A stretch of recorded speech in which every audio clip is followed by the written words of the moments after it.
when you do something or launch a product and it doesn't work. Why is a productivity guy getting into keyboards? And it gets negative reviews and stuff. This thing is probably really affordable and really cheap and, wait, you're kidding, right? I have never seen this before. They glued metal weights to the top of the case. Drawing more attention to those negative reviews is generally considered a bad thing from the people I've spoken to about this. How was the reception to the video I tried a YouTube Guru's $160 keyboard? More negative than I had hoped, honestly, like towards you, which I felt bad about.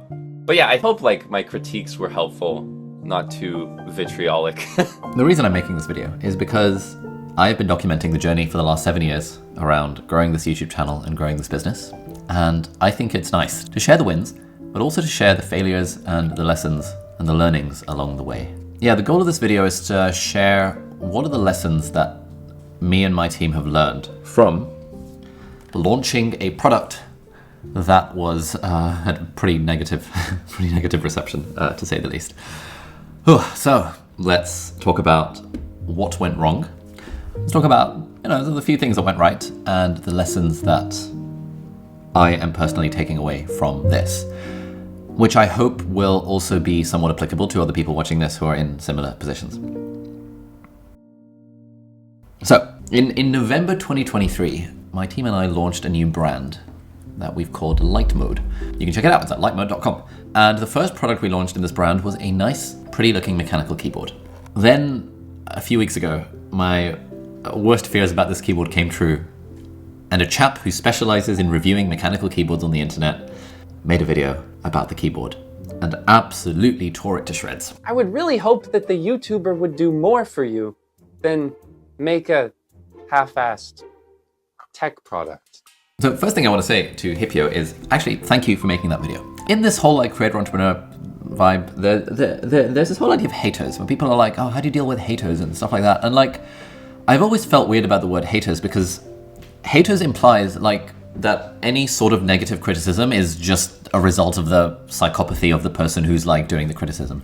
Watching this video, yeah, it did make me feel really bad, but like, also thank you for making it. Thank you for reviewing this keyboard in a pretty fair fashion. Obviously there were bits of the video where I'm like, yeah, fair enough. You did that for effect. You did that for entertainment. I get it. But broadly, it was a very high integrity and very reasonable review of the keyboard. And secondly, that sort of watching that video and confronting like the thoughts and the feelings and stuff that came along with it have actually taught me and my team quite a lot of stuff. And that is the stuff that we're going to go over in this video. So yeah, November 2023, we launched the product. We sold a few copies of it. We are currently losing lots of money on this because we invested about $300,000 or pounds, I don't even remember what currency it is, into the stock. Because when you buy a keyboard, when you design a keyboard and stuff, you have to order bulk stock, etc., etc. So far we have made back, I think like 40k of it, 40, 50k, something like that. So we're still 250,000 pounds in the red on this keyboard. Ugh. Kind of, yeah, imagine that. And then imagine the keyboard actually, like, someone who specializes in reviewing mechanical keyboards just saying the keyboard is god-awful. Also, that's also an interesting place to be. Yeah, I'm just going to kind of talk through Hipyo's criticisms and comments and questions about the keyboard. And then through the video, I'm going to share some of the learnings that we are taking away from this experience. What business does a guy that makes $1,000 courses have building a custom keyboard? Is this all just a scam or a cash grab? First thing to say is like, a cash grab is a product designed purely to make money, or primarily to make money, primarily to make profit. Like, if this physical products are not a good thing to do if you're trying to do a cash grab, just like for the record. But yeah, why did we make a keyboard? The main reason, there were a few reasons for it, but basically the main reason is because I thought it would be really cool.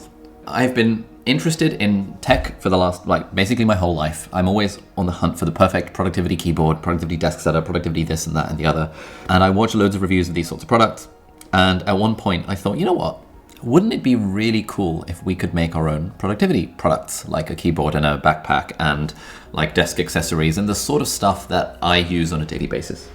That was like the main reason. It would just be cool. The second reason is more like the business reason, which is that the problem with my current business is that everything is tied to me as an individual.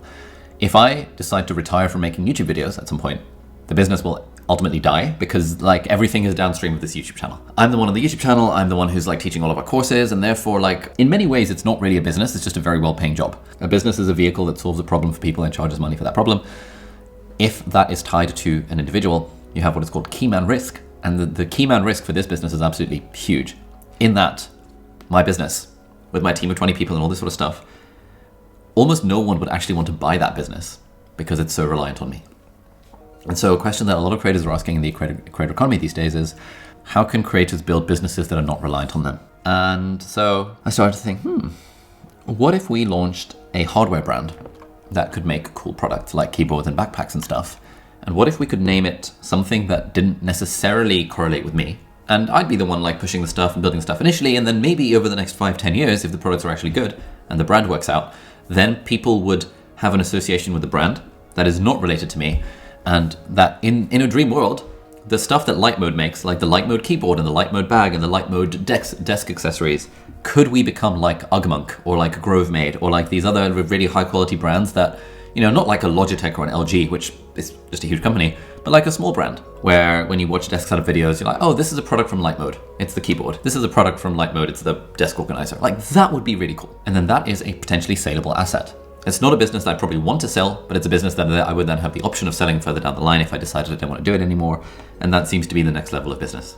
So why did we launch a keyboard? Primarily because it's cool, or I thought it would be anyway.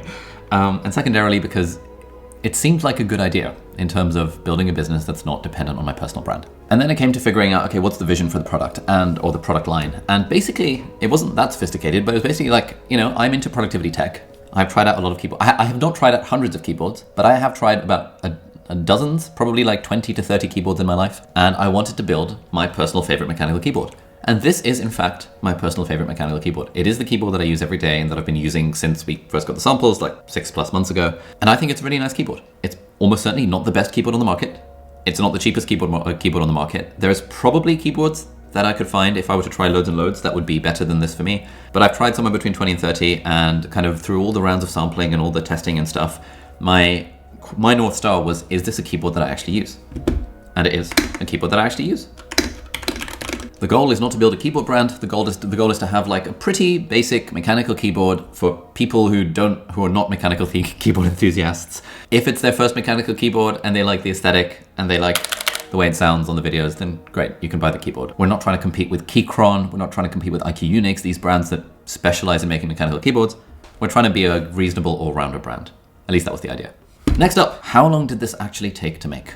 I also found some other interesting stuff on their TikTok and Instagram. I wanted to tell you today about the launch of a new tech brand that I've been building over the last 12 months. Didn't he literally just say that he spent 18 months building this brand? Let's go back. For the last 18 months now. Okay, let me play this real fast. Over the last 12 months. What happened to the 6 months, Ollie? Okay. 12 versus 18 months. It just depends on when you start counting. Do you start counting from the day we first drew the sketch of the design, which would make it 18 months, or do you start counting from when we got the first sample through and started actually physically testing, which is 12 months?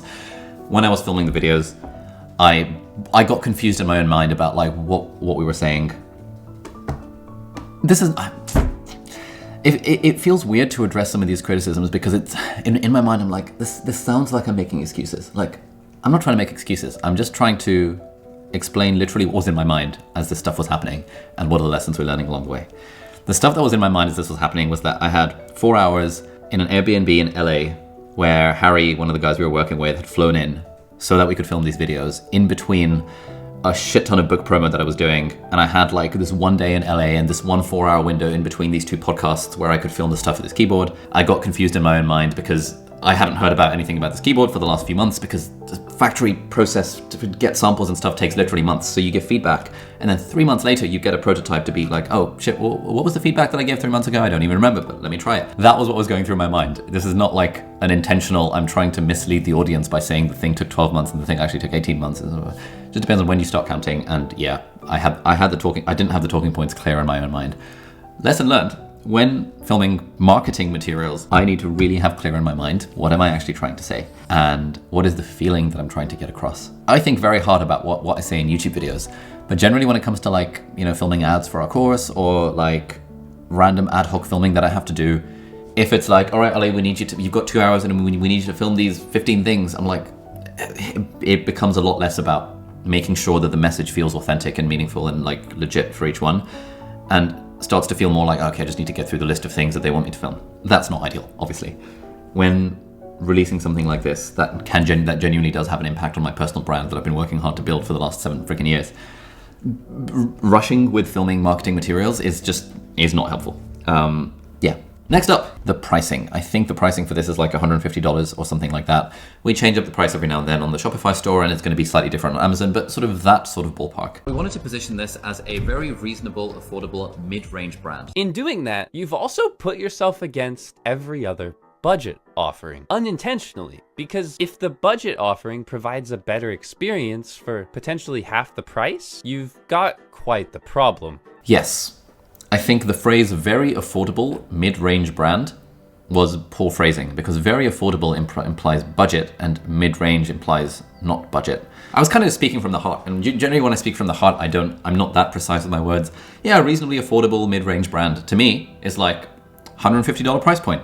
High-end brand when it comes to keyboard to me would be 300 plus. Budget brand would be like less than $100. So like that's my conception of the mechanical keyboard market. But as for why the price is $159, well, basically it's actually quite hard building a keyboard like this. Like we didn't just take an existing off-the-shelf design and slap a logo on it, which is, in fairness, what Hipyo thought we were doing initially, and then tried to look into it to see what. That's not the sort of brand I wanted to build, where we just take something off the shelf, slap a logo on it, white label it, and say, hey, we've just built a keyboard. It was actually an annoyingly involved process going back and forth. And yeah, Hipyo asks, why does it take so long? It takes so long because like we're not the factory's biggest priority. This is nowhere near our biggest priority, which is again, another point of focus that's going to come further down the line. We're ordering actually relatively small numbers of units, like I think maybe 3,000 units in total. That is nothing compared to the volumes that these factories in China deal with. And so when we request feedback and get a sample, it takes months for the sample to arrive. There's shipping delays. The Ukraine stuff put some delays on this thing. I think Chinese New Year puts a delay on absolutely everything. Like it just takes annoyingly long to make this sort of stuff happen. So why is the price $150 rather than $100? Like, what, are we trying to compete against these budget keyboard brands? No, we cannot compete against these budget keyboard brands because they have economies of scale. They have volume discounts. They can negotiate better terms with the factories in China that they deal with. A lot of these are actually based in China rather than based in, for example, the UK and then outsourcing manufacturing to China. And so they have way more understanding of what's going on. And so yeah, we can't compete against the budget brands. We're not trying to compete against the budget brands, but probably the way I phrased it in the video was like reasonably affordable. Maybe to some people means budget. And so technically, is this better than the Keychron keyboard? Probably not, but like, what does better mean in the context of mechanical keyboards? I've tried all the Keychron keyboards and I personally prefer this one because I like the aesthetics and I like the way it feels. Is it worth an extra $50 compared to a Keychron keyboard that you get? Again, to me, yes, because I'm like, well, an extra $50 for a keyboard that I use all the time, like 8 hours plus every single day, seems worth it. Other people are not going to have that same like conclusion. So like, again, it's hard to know really. Also, in case anyone is interested, this is what the unit economics were of the thing. So we're selling the product for $149 and we charged for shipping. I hate charging for shipping, but shipping is annoyingly expensive. So we charged $15.90 for shipping. So that was the cost of shipping. The product itself costs $73.42. Freight, including duties, is $8.23. Fulfillment is $3.67 and payment processing is $5.77. Then we have all of the operating costs associated with this business, which are, for example, the fee from the agency called Genflow that we were working with for this, the cost of storage, the supply chain and warehousing costs, the CRM, all this sort of stuff. It's not like completely accurate because operating costs never are, but it's about 40% of the cost of the product is operating expenses. And that means that if we were selling these keyboards for $120, that would be break even and we would not make any money on them. We obviously need to make money on them because this needs to be a viable business and we need to recoup the initial investment that we've made and be able to use that money, not to line my pocket. Like it's not going to line my pockets. Like an extra $30 here and there is not going to make a difference, but we reinvest back into the business to then buy the next round of keyboards or to be able to then pay for more sampling from the factory for like the bags that we're working on, which are delayed by an absolute mile. Because at the same time, we've been working on bags. But even the last 18 months depending on where you start counting, of working on the bags, they're still not quite at the level where I would want it to be personally in terms of quality. And so it all gets reinvested into that.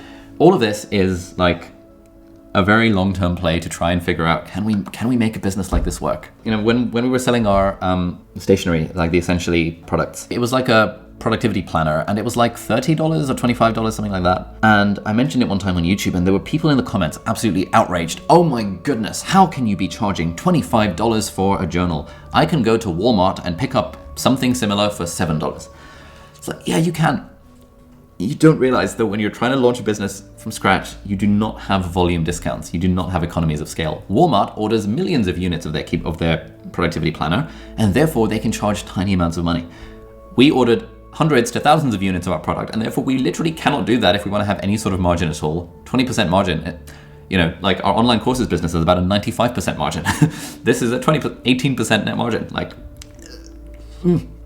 it is annoying when building a physical product business or any kind of business that when you're getting things off the ground, it is almost impossible to compete on price. And generally, the advice that I give people, and the advice that I've gotten, is that you shouldn't even try to compete on price. Like, that's not the goal. Competing on price is a race to the bottom.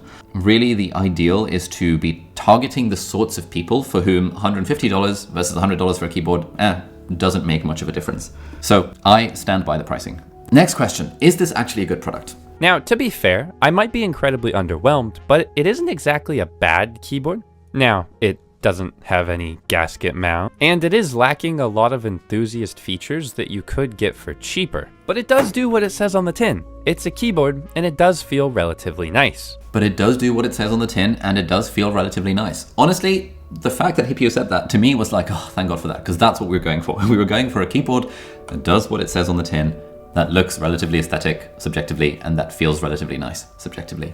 And so I'm glad that that was the conclusion I'm glad that that was one of the points that Hipyo makes in the video. The other thing that we really wanted to do was make sure the packaging was nice, because it's just cool to have nice packaging on a product. One thing I won't trash on is their packaging, because it is surprisingly nice with one of those nice slippy boxes. The manual makes a lot of sense and has all of the macros you might need. And there's some accessories, I guess. One of the highlights actually being the braided cable. You know, I did make fun of it. They braided the cable. They did braid the cable, but hey, it's nice. One of the things that Hipyo comments on is the fact that we added weights to it. Yeah, we added weights to it to make the product feel a little bit more premium, because without the weights it felt very plasticky. We didn't want to go for an aluminium design that would actually add weight to the thing, because aluminium was, again, more expensive, and we didn't want this to be that expensive. And so we added the weights, and apparently, from the people I've spoken to at the agency who specialize in building physical products, adding weights to a product is pretty standard practice as it relates to building tech and stuff, just because the weights did make a difference. Like, it means that it doesn't like slide around, it doesn't feel plasticky, it just sort of feels nicer to have the weights in it without adding too much to the cost. We did decide to go for fairly top of the range keycaps, the Gator and Yellow switches, after testing out loads, and also it talks about the braided cable. Again, braided cable adds costs, but it adds like the sense of premiumness. I personally like braided cables. I thought the braided cable was cool, and so I was like, yeah, let's do a braided cable, because why not? Again, the goal being to make something cool. Okay, so what was Hipyo's biggest problem? Now, you're probably wondering, Hipyo, why are you so angry about this? And honestly, for me, it's about the fact that he's trying to appeal to an audience that knows nothing about keyboards, but with a sense of authority as a productivity expert. Essentially, he's selling them a tech product that's worse than what they could get with a little bit of research, but because of his authority, he's trying to get them to not do the research. And to me, that just feels a little bit scummy. Honestly, it's hard to know how to respond to this. Yeah, we are targeting an audience of people that don't know or care too much about mechanical keyboards, that like the idea of this being their first mechanical keyboard and like a starter thing. We are not saying it's the best on the market. We're not saying it's the cheapest on the market. We're not like actively trying to discourage people to do their research, but we're also not like, come on, man, like we're trying to build a business here. We're not going to say, BTW, here are all of the other competitors on the market that you should absolutely do your research before deciding that this is the right one. It's like no business does that. If that's the bar for something not feeling scummy, that a business has to disclose that BTW guys, there are actually loads of competitors out there who will make similar products, you should absolutely do your research. That felt like too much. Potentially a bit of a grandiose analogy, but like The Rock has his own tequila brand. On the website for that tequila brand, he's not saying, by the way, there are 400 other tequila brands and you should do your research and taste every single tequila brand before trying this one. If a tequila specialist were to review The Rock's tequila brand, They might say, well, there are cheaper tequilas on the market, there are better tequilas on the market, etc., etc. But most people who buy the Rocks tequila brand are not doing it because they have taste tested the other 400 brands on the market and decided that that's the best. And that's not the point. So like when we were building this, it was a fear in the back of my mind to be like, oh, I know that there's going to be some mechanical keyboard enthusiasts on the subreddit or on YouTube who are going to review this, and they're probably going to say bad things about it. Do I care? And the answer was like, yeah, I do care because I do want this to stand up, but I also like recognize that this product is not designed for the mechanical keyboard enthusiast. If someone knows what the difference between Gator and yellow and Cherry MX red or blue is, like, they're not really the sort of target for this particular keyboard. And that is okay. But, obviously, yeah. Don't know. Yeah. But because of his authority, he's trying to get them to not do the research, and to me, that just feels a little bit scummy. You know, this was one of the aspects in the video, like, obviously someone with authority, with a large audience, saying that something that I've done feels scummy.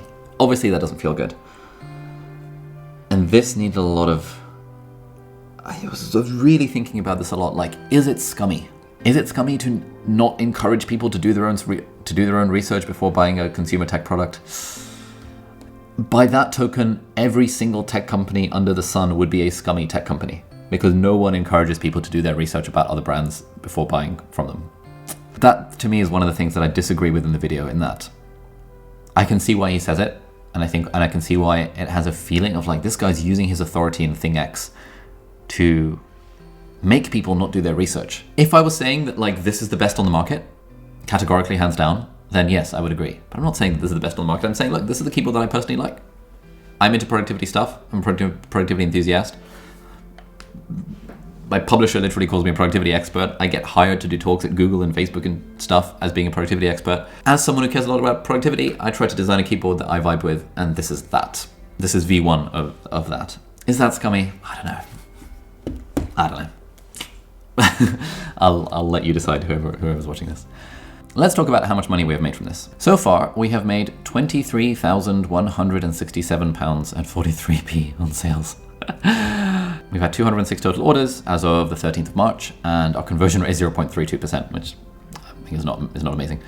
Yeah, that's how much money we've made from it so far. So we are currently at least 200K in the red.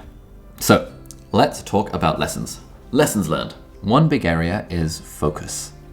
This keyboard is a process that we started off now like over 2 years ago. And in that time, this light mode brand has always been the absolute bottom of our priority list as a business.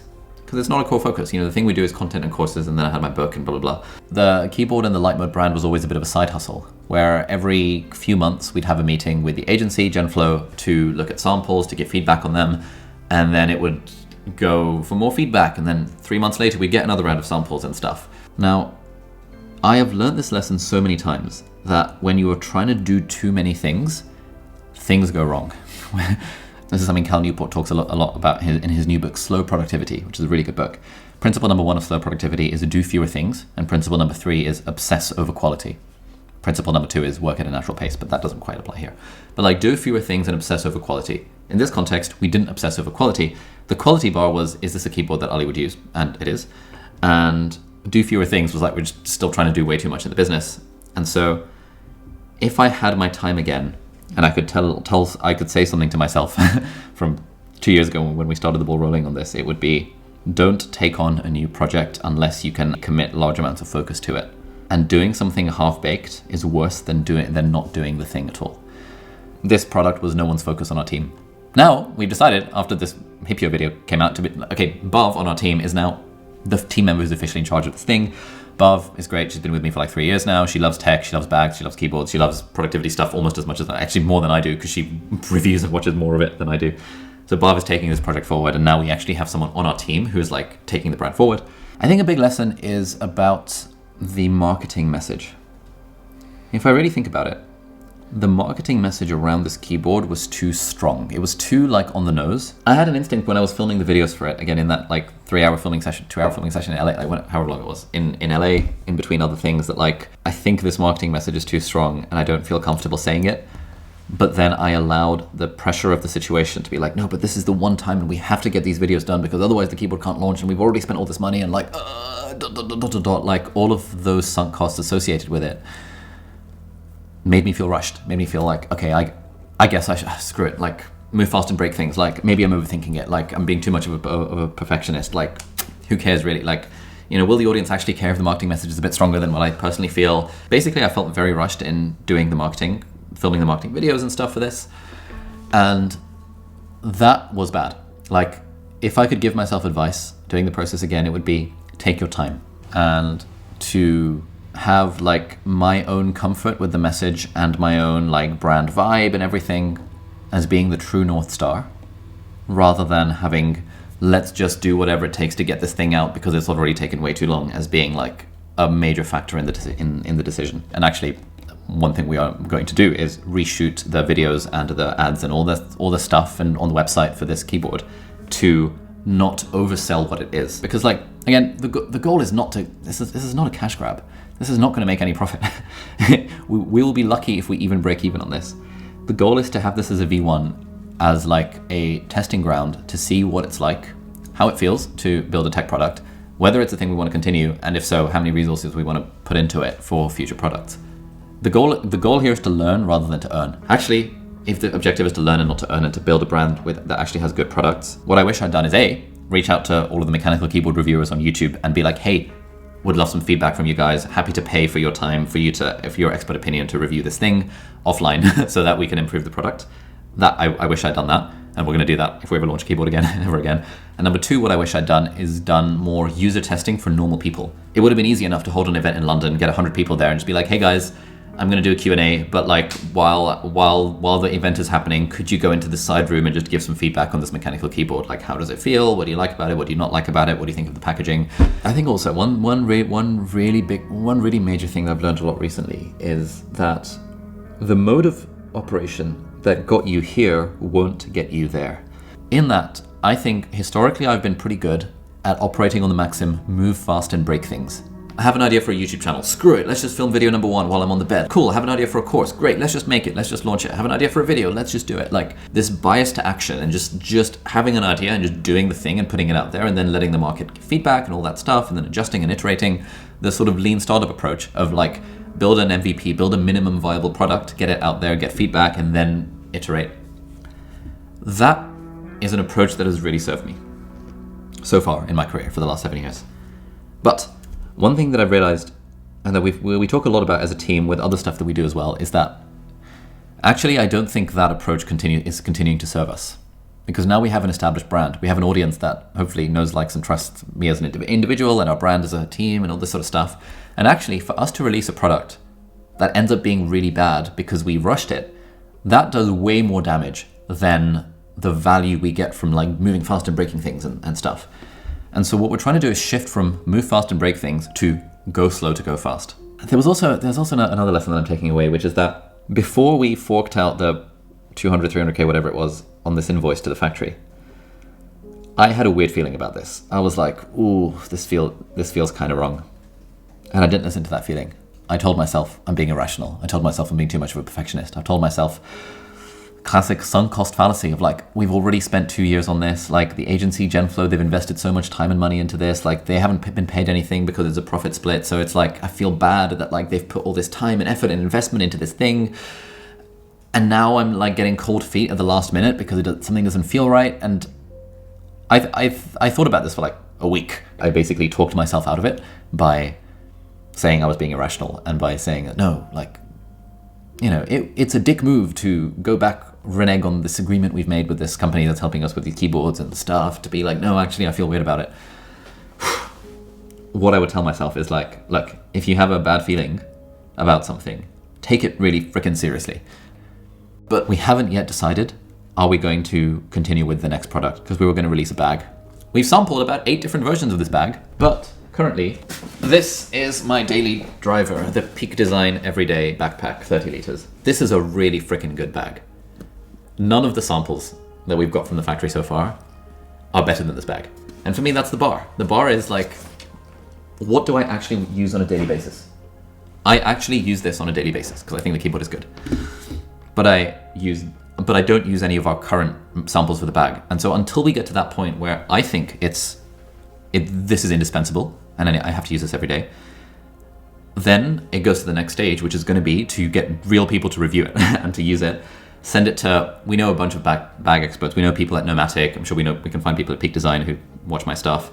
Like people who specialize in bags, but also like other YouTubers who specialize in bags. I know a bunch of tech YouTubers who love this sort of stuff. What we would do is in the next round, once I'm happy with it, we would send it to them to see what their feedback is. And then we would do normal user testing with normal people and just do an event where we ask people to try out the bag and see what they think about it. And we take some pics and stuff. All of those are like just principle 3 of Slow Productivity by Cal Newport, obsess over quality. I think the mistake we made with this was not obsessing over quality.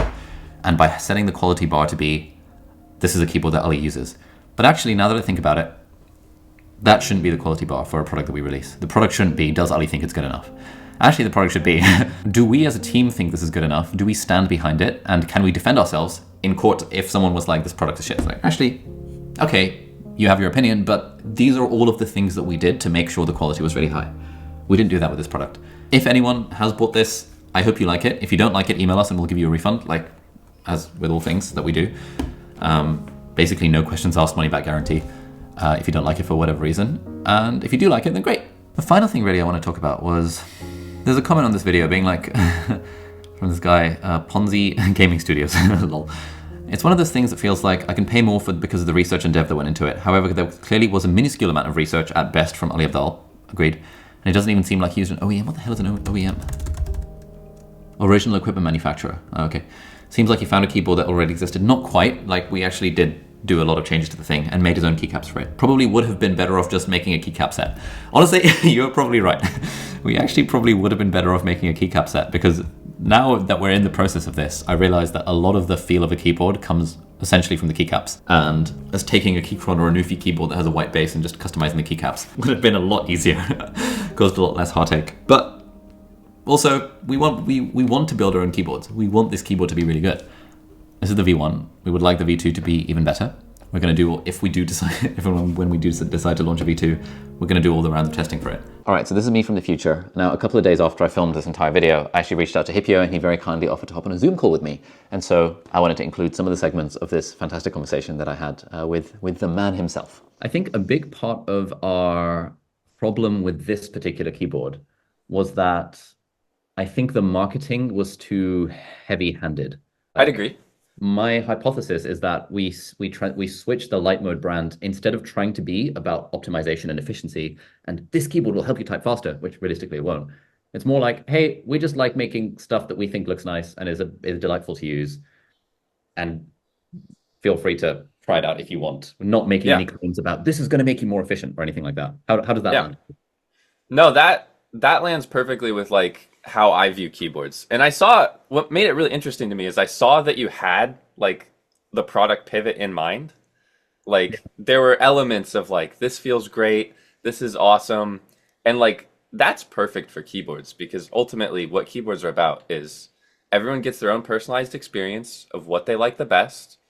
And that ends up being what makes them more productive. Or saying it makes them more productive is even a stretch because it's like, I know for me, before I had a really nice keyboard, I didn't really like just sitting down and typing. And then for me, once I got a really nice keyboard, I started to enjoy typing more to a certain extent. But yeah, I think like that vision aligns a lot more because ultimately it makes it more about the person than it does about the product. The only thing that I disagreed with you on, actually, and I'd love to know. To get your take on it. So there was a line where you said something like, he is trying to convince his audience not to do their own research, which feels a bit scummy or something like that. And I was like, I was confused about that because no brand ever says to their audience, BTW guys, you should do your own research. And everyone tries to position itself as like the only one on the market or whatever. And so that was the bit where I was like, yeah, what was going through your mind with that kind of idea? Sure. Yeah. For me, like, I guess my perspective is as a YouTube guru, as someone that's generally like you as a YouTuber, right? Separate from you as a brand. Like, you're instructing your audience on your, I guess, like best takes on things, like best takes on productivity, best takes on getting things done. So, in general, like when you position a brand, you're like, this is the best. You're using your authority as a productivity figure to then position yourself as an authority on productivity tech. I guess that was my perspective. Yeah, okay, that makes sense. So it's like I'm viewed as a guru in this in one domain, and I'm trying Right. to transfer the guru-ness authority into another domain, which is somewhat unrelated. Yeah. Hmm, nice. Any final remarks? I would love to include a little segment in the video that we're making. Just sort of like, yeah, just words from you to chuck into the video. Very broad. Ultimately, just listen to your audience, listen to me as the keyboard guy, listen to everyone out there, and I think you can make a really good keyboard. Yeah. So, if you have watched to the end of this video, I would love to hear a comment down below. What is one thing that you're taking away from this? Again, my goal for this is not to try and make a fucking apology video or anything like that, like, or to like defend myself as like, oh my god, this guy was mean about my keyboard. I need to set the record straight. Like, there's no record to set straight. Pretty much all of Hipyo's comments were spot on. Feel free to buy the keyboard if you want. Be like down below for whatever that's worth. Thank you, Hipyo, for making the video and for causing this introspection within me and my team and helping us learn lessons for next time. So thank you, everyone. Have a great day. See you next time. Bye-bye.